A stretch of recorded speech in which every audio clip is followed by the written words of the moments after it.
Well, here we are with what I believe is day 8 of the cruise. Now, I've been watching a bit of my previous videos, and I've noticed that sometimes with my words I kind of say them in a sort of quick, garbled fashion. I know what I'm saying, but, someone else watching might not. So I'll try and avoid that from now on. The speed didn't seem to be an issue for the most part, though, so that's good. Now, so today is going to be a bit of a different episode, and it will soon become apparent why. Now, so starting off, today we port in an island, I think it was an island, yeah, Malaga, I believe. So, get up, have breakfast, all that stuff, pretty normal. Then we get off, we go to port. Have tour bus. What? No, that's not the right way to describe it. It wasn't a tour bus, it was a shuttle bus. So basically, pick you up off the... Oh, hold on a sec. And plonk. Don't know if you heard that. The towel just fell off the hook. Whatever. Yeah, so it's kind of a shuttle bus. You get on the bus, it takes you further into where you need to be, and then you get off. And that was fine. Nothing much to say there. Yeah, this is an interesting thing I found. Is the going further into town, the traffic lights. Something really interesting about the traffic lights. When you I'm talking about in particular about the walking lights. You have the red man, and then he goes green, and that's when you walk. Now, what was interesting about these lights is that they were kind of animated. They moved. The red guy didn't move because he represented stopping, but when it went green, the guy walking. The walking was a bit weird. It looked like he was trudging through snow. But yeah, it had him walking. And when it comes towards the end of his timing, he starts picking up the pace and walking really quickly, like you would actually do if you were passing at that point. That happens 5 seconds before it goes back to red. And I know that because it also has a timer saying, when it's going to go green, like counting down to when it'll go green, and then counting down to when it'll go red again. And, I thought that was really, really cool to see. I thought, that's great. That's one of the highlights of the trip, seeing these cool traffic lights. I thought if they can have it here, why not have it, in Britain or Australia or any of the other countries I've been to. But yeah, a minor point, but even so, it was an unexpected highlight of the trip.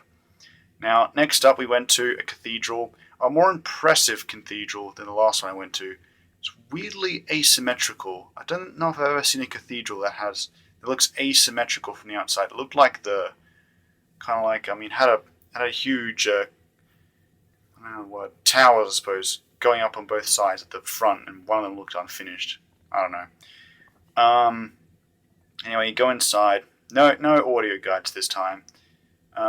We just kind of look at the paintings and stuff and read the descriptions walking around.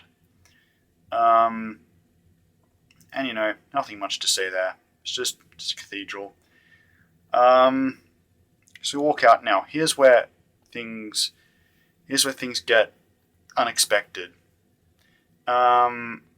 After leaving the cathedral, my mother gets a message from the person who's looking after the cats, our cats, saying, one of our cats, his name is Ming, has kind of, pissed in his bed, and they've taken him to vet to look at it. Now, the fact that I'm mentioning this you can kind of guess what this is going to lead to, but I'll keep it chronological. So after that, we end up exploring some a Moorish, I think it was a Moorish castle. Um, and it was nice to see looking at the architecture. I mean, Malaga's the first place the Moors, like, for those of you who don't know, the Moors were basically people who lived in North Africa, and kind of invaded and took over Spain, or at least southern Spain. I don't know the extent of what they conquered, and so they're from North Africa. They're Arabs. I think they're Muslim. I know. They take over Spain and have a big cultural influence. So Malaga, which of course is an island in the south of Spain, was the first place they took and the last place they were kicked out of, because then the Moors were removed from Spain centuries after they invaded. I don't know the exact years of it, but I think it's kind of early second millennium. Anyway, so explore the ruins of this castle. It all looks nice. All the descriptions are in Spanish, which is unexpected. You can expect that in France, but where all the descriptions for everything are in French, but there's no English. But it's not expected in Spain. Not seen it so far. My dad was surprised and he knows Spain. He speaks Spanish. In case you're wondering, he's Chilean. That's why he can speak Spanish. So we go. We look at the car. Well, I think it's a castle anyway. I don't quite remember. I mean, I didn't know much because everything was written in Spanish. But anyway, leave the castle. We go have lunch. Now, at this point, my mum contacts the vet, because the person looking after cats said to my mum, contact the vet sometime later to see what the vet has to say. And we're speculating at this point that it could be the end of my cat. He's 14 years old, or 15, I don't quite remember. And that's kind of around the lifetime of a cat. The average, I believe, is 16 years old for a domestic house cat. So we're at the vet, and sure enough, that's the case. Ming is dying. So I was discussing this with the vet. And basically we say, yep, put it down. No need to keep it alive or anything.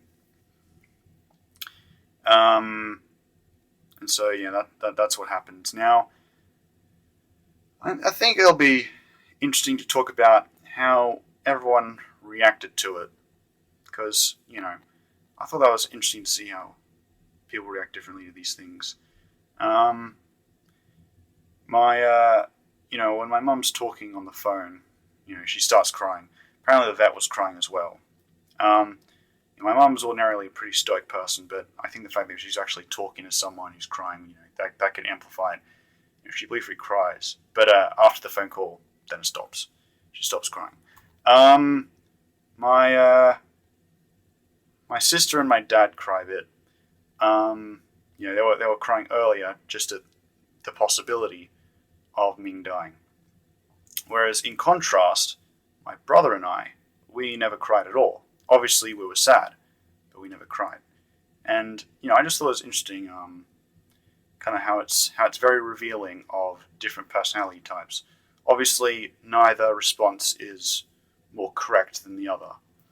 But it was interesting. I thought it was interesting that my brother kind of, his kind of response was to try and lighten the mood. Cheer and spirits up. Talking about some of our cat's antics. I thought that was good. I approved of that measure. I didn't really sail that much.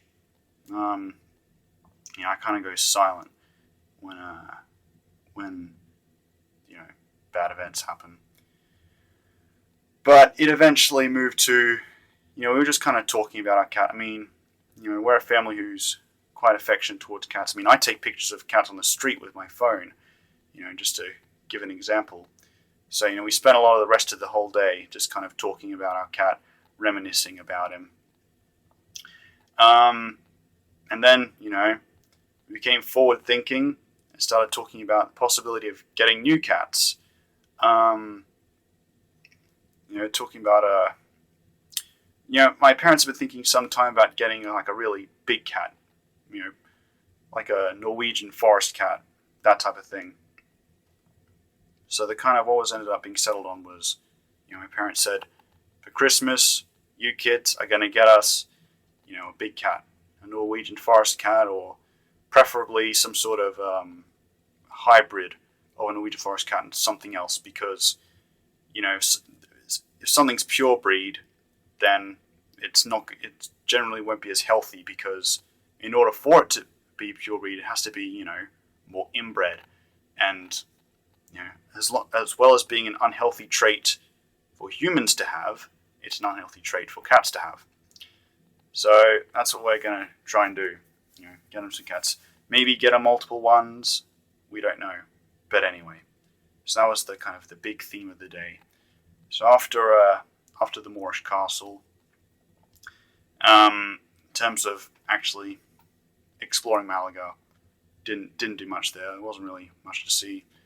I mean, our kind of mood of exploration was dimmed a bit by the sad news. I mean, I should point out that although such a thing is sad, it's not tragic.